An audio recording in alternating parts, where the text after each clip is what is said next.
জাতীয় সংসদের প্রথম অধিবেশনেই রাজনৈতিক দলগুলোর প্রতিনিধিদের কাছে রাষ্ট্রপতির অভিশংসনের দাবি জানিয়েছে এনসিপির মুখপাত্র আসিফ মাহমুদ সজীব ভূঁইয়া।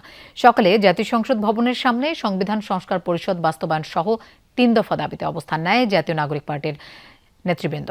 আগামীর অগ্রগতির ভিত্তি আনোয়ার ইস্পাত, স্ট্রংগেস্ট স্টিল সিন্স 1978। এ সময় এক সংক্ষিপ্ত বক্তব্যে রাষ্ট্রপতির অভিশংসন ও জুলাই গণহত্যার দ্রুত বিচারের দাবি জানান সজীব ভূঁইয়া।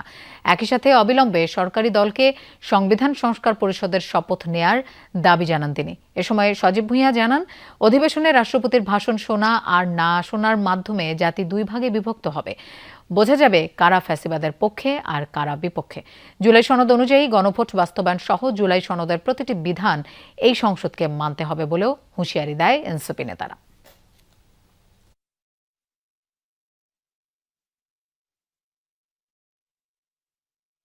এখন তো কোনো সাংবিধানিক সংকটের কোনো সিচুয়েশন নাই।